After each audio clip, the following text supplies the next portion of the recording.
परिचय। तुम क्या कर रहे हो अमित? मैं संख्याएं लिख रहा हूँ। ओ, प्राकृतिक संख्याएं। क्या तुम जानते हो कि यदि हम इसमें शून्य जोड़ दें तो उन संख्याओं को क्या कहते हैं? मैं जानता हूँ। अब ये पूर्ण संख्याएं बन गई हैं। और अब ये क्या है? ऋणात्मक संख्याएं। हाँ, ये ऋणात्मक संख्याएं हैं और इन संख्याओं के समूह को पूर्णांक कहते हैं। क्या तुम जानते हो कि दूसरे प्रकार की संख्याएं भी होती हैं जिन्हें परिमेय और अपरिमेय संख्याएं कहते हैं? परिमेय और अपरिमेय संख्याएं ये क्या होती हैं? आओ इनके बारे में विस्तार से चर्चा करें। उद्देश्य। इस पाठ के अंत में आप निम्न करने में सक्षम हो जाएंगे: पूर्णांकों, परिमेय संख्याओं और अपरिमेय संख्याओं को परिभाषित करना, संख्या रेखा पर अपरिमेय संख्याओं को निर्धारित करना, वास्तविक संख्याओं के दशमलव प्रसार को प्राप्त करना, संख्या रेखा पर वास्तविक संख्याओं को प्राप्त करना, वास्तविक संख्याओं का योग, व्यवकलन, गुणन और विभाजन करना और वास्तविक संख्याओं के लिए घातांक के नियम बताना। संख्या रेखा पर संख्याएं। संख्या रेखा पर स्थित 1, 2, 3, 4 इत्यादि संख्याएं प्राकृतिक संख्याएं कहलाती हैं। प्राकृतिक संख्याओं को n चिन्ह से प्रदर्शित करते हैं। यदि हम प्राकृतिक संख्याओं के साथ शून्य शामिल कर दें तो इन संख्याओं को पूर्ण संख्याएं कहते हैं। पूर्ण संख्याओं को W चिन्ह से प्रदर्शित करते हैं। ये सभी संख्याएं सभी ऋणात्मक संख्याओं के साथ सम्मिलित रूप से पूर्णांक कहलाती हैं। पूर्णांकों को Z चिन्ह से प्रदर्शित करते हैं। परिमेय संख्याएं। अब यदि हम संख्या 0 और 1 या 1 और 2 के बीच की संख्याओं को देखें तो हम 1/4, 3/4 इत्यादि संख्याएं देखते हैं। इन संख्याओं का संग्रह परिमेय संख्याएं कहलाता है। परिमेय संख्याओं को चिन्ह Q से प्रदर्शित करते हैं। परिमेय संख्याओं को P/Q के रूप में लिखते हैं, जहां P और Q पूर्णांक हैं और Q शून्य नहीं है। क्या 2 एक परिमेय संख्या है? हाँ, 2 एक परिमेय संख्या है क्योंकि इसे P/Q के रूप में लिख सकते हैं और यहाँ Q 1 है जो कि शून्य के बराबर नहीं है। इस प्रकार 10 घटा 10 घटा 25 इत्यादि भी परिमेय संख्याएं हैं। इसलिए हम कह सकते हैं कि परिमेय संख्याओं में प्राकृतिक संख्याएं, पूर्ण संख्याएं और पूर्णांक सम्मिलित हैं। उदाहरण। आइए जानें कि 2 दी हुई संख्याओं के बीच परिमेय संख्याएं किस प्रकार ज्ञात करते हैं। दी गई संख्याएं 1 और 2 हैं। मान लीजिए कि 1 R है और 2 S है।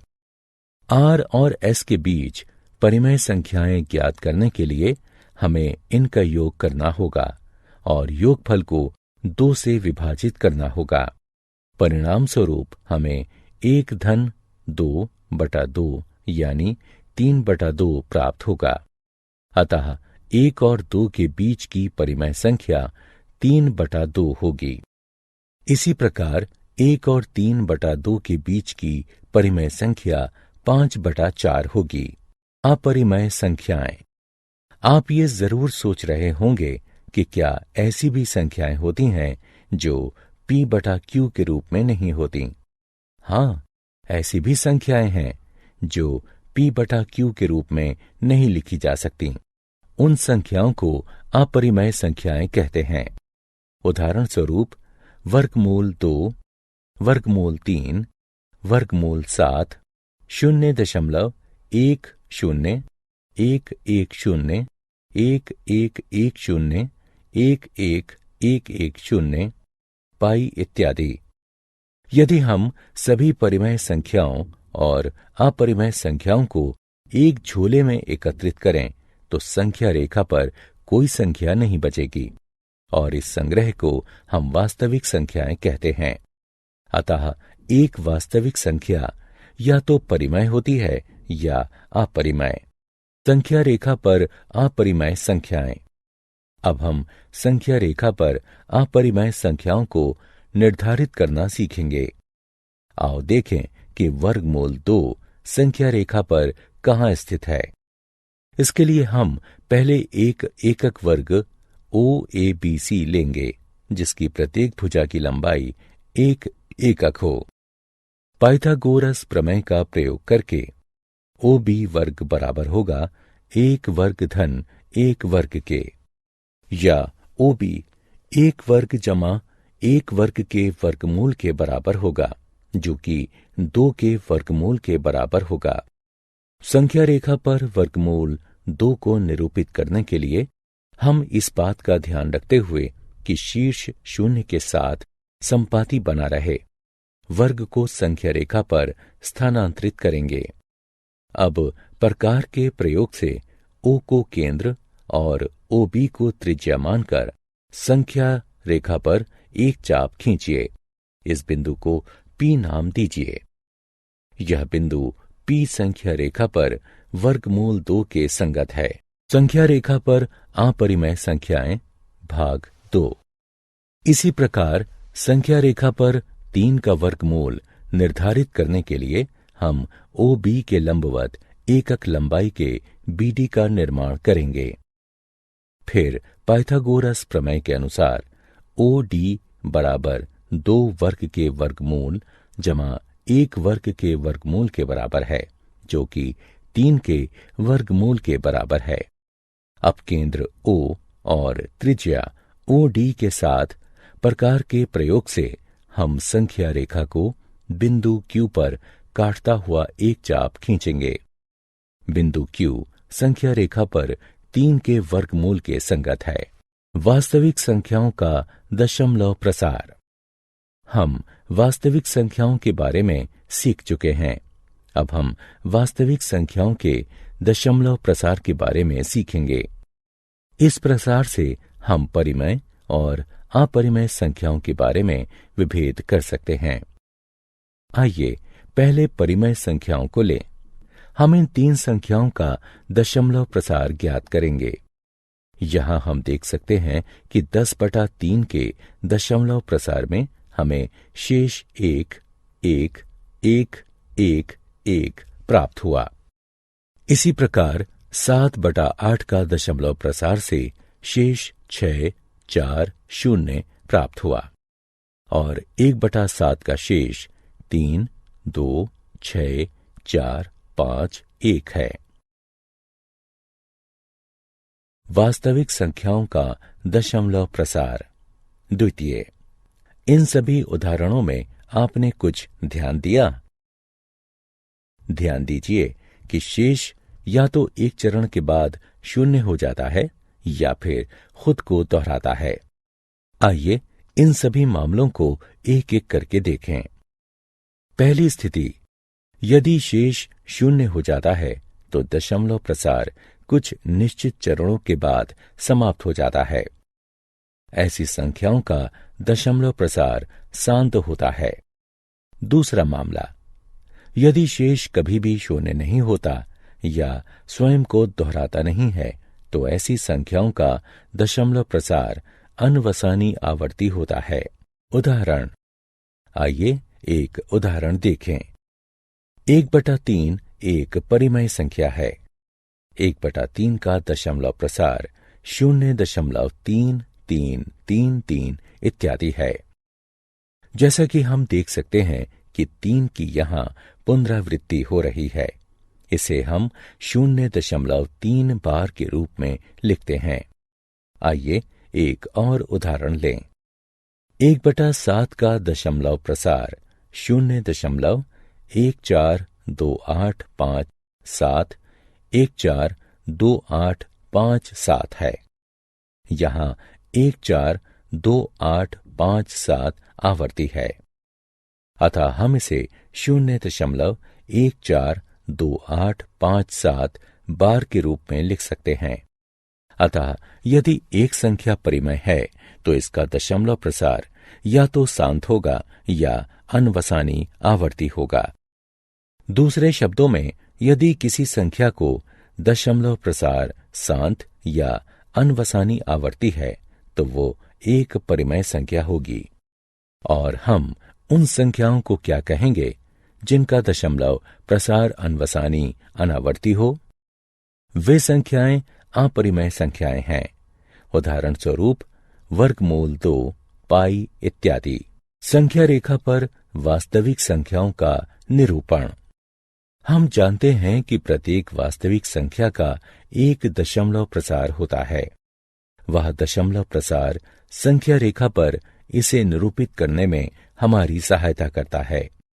आइए 2.665 को संख्या रेखा पर निरूपित करें। हम जानते हैं कि ये 2 और 3 के बीच कहीं होगा। इसे 10 भागों में विभाजित करने की कल्पना कीजिए। संख्याओं के स्पष्ट दृश्य के लिए अब पहला भाग 2.1 को निरूपित करता है और दूसरा भाग 2.2 को इत्यादि। यहाँ 2.6 और 2.7 के बीच स्थित होगा। अब 2.6 और 2.7 के बीच के भाग पर ध्यान केंद्रित कीजिए।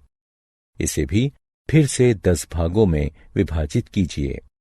पहला भाग 2.61 को निरूपित करता है और दूसरा भाग 2.62 को इत्यादि। पुनः 2.665, 2.66 और 2.67 के बीच स्थित होगा। आइए अब रेखा के इस भाग पर ध्यान दें और इसे 10 बराबर भागों में विभाजित करने की कल्पना करें। पहला भाग 2.661 को निरूपित करेगा और दूसरा भाग 2.662 को इत्यादि। 2.665 इस उप विभाजन का 5वां चिन्ह है। कल्पना की सहायता से संख्या रेखा पर संख्याओं के निरूपण को देखने के इस प्रक्रम को उत्तरोत्तर आवर्धन प्रक्रम कहा जाता है। वास्तविक संख्याओं पर संक्रियाएं। क्या आप बता सकते हैं कि 2 परिमेय संख्याओं को योग, व्यवकलन, गुणन या विभाजन से क्या प्राप्त होता है? हमें एक परिमेय संख्या प्राप्त होती है, लेकिन यदि हम अपरिमेय संख्याओं का योग, व्यवकलन, गुणन या विभाजन करते हैं तो हमें सदैव एक अपरिमेय संख्या ही प्राप्त होगी। अब सोचिए, यदि हम एक परिमेय संख्या का किसी अपरिमेय संख्या से योग या गुणन करें तो हमें क्या प्राप्त होगा? हमें जो परिणाम प्राप्त होगा वह एक अपरिमेय संख्या होगी। आइए अब कुछ उदाहरण देखें। उदाहरण, आइए 2 वर्गमूल 2 जमा 5 वर्गमूल 3 और वर्गमूल 2 घटा 3 वर्गमूल 3 का योग करें। हम इसे इस प्रकार भी लिख सकते हैं। इस प्रकार हमें जो उत्तर प्राप्त होगा वह 3 वर्गमूल 2 जमा 2 वर्गमूल 3 है। आइए अब 8 वर्गमूल 15 को 2 वर्गमूल 3 से विभाजित करें। इसे हम इस प्रकार लिखेंगे। 8 वर्गमूल 15 को हम 8 वर्गमूल 3 और वर्गमूल 5 के गुणन के रूप में लिख सकते हैं। इस प्रकार हमें जो उत्तर प्राप्त हुआ वह 4 वर्गमूल 5 है। अतः इन उदाहरणों से हम यह निष्कर्ष निकाल सकते हैं कि परिमेय संख्याओं का अपरिमेय संख्याओं से योग या व्यवकलन अपरिमेय होता है और किसी गैर शून्य परिमेय संख्या का किसी अपरिमेय संख्या से गुणन या अनुपात अपरिमेय होता है। सर्व समीकाएं। आइए अब वर्गमूलों से संबंधित कुछ सर्व समीकाएं देखें। मान लीजिए कि a और b 2 धनात्मक वास्तविक संख्याएं हैं, तब a b का वर्गमूल a गुणा वर्गमूल b के बराबर होगा। वर्गमूल a बटा b वर्गमूल a बटा वर्गमूल b के बराबर होगा। वर्गमूल a धन वर्गमूल b का वर्गमूल a ऋण वर्गमूल b से गुणन करने पर परिणाम a ऋण b प्राप्त होगा। a धन वर्गमूल b का a ऋण वर्गमूल b से गुणन करने पर परिणाम वर्ग a ऋण b प्राप्त होगा। वर्गमूल a धन वर्गमूल b गुणा वर्गमूल c धन वर्गमूल d बराबर होगा वर्गमूल ac धन वर्गमूल ad धन वर्गमूल bc धन वर्गमूल bd के। वर्गमूल a धन वर्गमूल b पूरे का वर्ग बराबर होगा a धन 2 वर्गमूल ab धन b के। इन सर्व समीकरणों का प्रयोग हम विभिन्न व्यंजकों के प्रयोग में कर सकते हैं। हर का परिमयकरण। अब इस संख्या को देखें। संख्या रेखा पर इसकी स्थिति बताना कठिन है, लेकिन हम इसके हर का परिमयकरण कर सकते हैं। इससे हर एक परिमेय संख्या बन जाएगा और हम आसानी से संख्या रेखा पर इसकी स्थिति बता सकते हैं। तो आइए हम हर का परिमयकरण करना सीखें। क्योंकि यहां 2 का वर्गमूल अपरिमेय है, इसलिए यदि हम इसका स्वयं से गुणन कर दें तो यह परिमेय हो जाएगा। अतः परिमयकरण के लिए हम 1 बटा वर्गमूल 2 का वर्गमूल 2 बटा वर्गमूल 2 से गुणन कर देंगे, क्योंकि यह 1 के बराबर होता है। इसलिए 1 बटा वर्गमूल 2 बराबर होता है वर्गमूल 2 बटा 2 के। अब 1 बटा वर्गमूल 2 को संख्या रेखा पर निरूपित करना आसान है। यह 0 और वर्गमूल 2 के मध्य स्थित है। वास्तविक संख्याओं के लिए घातांक नियम। घातांक के नियमों को याद कीजिए। यहाँ a को आधार तथा m और n को घातांक कहते हैं। यहां अनुमान लगाइए कि a की घात 0 क्या होगा। हाँ, a की घात 0 1 होगा। आइए अब मान लें a 0 से बड़ी धनात्मक संख्या है तथा p और q परिमेय संख्याएं हैं। तब हम ये कह सकते हैं, गुणन में यदि आधार समान हो तो घातांकों का योग होता है। गुणन में एक ही आधार के 2 घातांकों का आपस में गुणन होता है।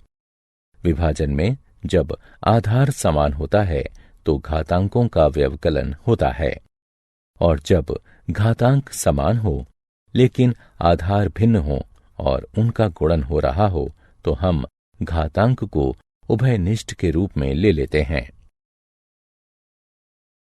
उदाहरण। आइए अब इन सर्व समीकरणों के प्रयोग से कुछ उदाहरणों को हल करें। आइए पहले को सरल बनाएं। 3 का घात 1 बटा 5 है और पूरे का घात 4 है। 1 बटा 5 का 4 से गुणन करने पर 4 बटा 5 प्राप्त हुआ। अतः इसका उत्तर 3 की घात 4 बटा 5। आइए अब दूसरा उदाहरण देखें। 13 की घात 1 बटा 5 गुणा 17 की घात 1 बटा 5 बराबर है 13 गुणा 17 पूरे की घात 1 बटा 5, जो कि 221 की घात 1 बटा 5 के बराबर है। क्या आप जानते हैं, प्रसिद्ध गणितज्ञ और दार्शनिक पाइथागोरस का ग्रीस निवासी अनुयायी पाइथागोरियन पहला व्यक्ति था जिसने 400 ईसा पूर्व उन संख्याओं की खोज की जो परिमेय नहीं थीं। इन संख्याओं को अपरिमेय संख्याएं कहा जाता है। ग्रीक का जीनियस गणितज्ञ आर्किमिडीज ही वह पहला व्यक्ति था जिसने पाई के दशमलव प्रसार में अंकों को अभिकलित किया था। उसने दिखाया कि 3.140845 छोटा है पाई छोटा 3.142857 होता है।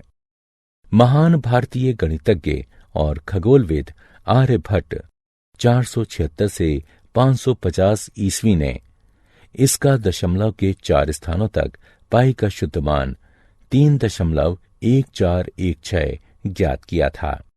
उच्च चाल कंप्यूटरों और उन्नत कलन विधियों का प्रयोग करके 1.24 ट्रिलियन से भी अधिक दशमलव स्थानों तक पाई का मान अभिकलित किया जा चुका है। सारांश। आइए हमने जो कुछ सीखा है उसे संक्षेप में दोहराएं। किसी संख्या को हम परिमेय संख्या कहते हैं यदि इसे p/q के रूप में लिखा जा सके, जहां p और q पूर्णांक हों और q बराबर ना हो 0 से। किसी संख्या को अपरिमेय संख्या कहते हैं यदि इसे p/q के रूप में नहीं लिखा जा सके, जहां p और q पूर्णांक हों और q बराबर ना हो 0 से। किसी परिमेय संख्या का दशमलव प्रसार या तो शांत होता है या अनवसानी आवर्ती होता है। किसी अपरिमेय संख्या का दशमलव प्रसार अनवसानी अनावर्ती होता है। वास्तविक संख्याएं सभी परिमेय संख्याओं और अपरिमेय संख्याओं का संग्रह होती हैं। धनात्मक वास्तविक संख्याओं a और b के लिए निम्नलिखित सर्वसमीकाएं सिद्ध हैं। 1/वर्गमूल a जमा b के हर का परिमेयकरण करने के लिए हम इसमें वर्गमूल a घटा b बटे वर्गमूल a घटा b का गुणन करते हैं, जहां a और b पूर्णांक हैं। मान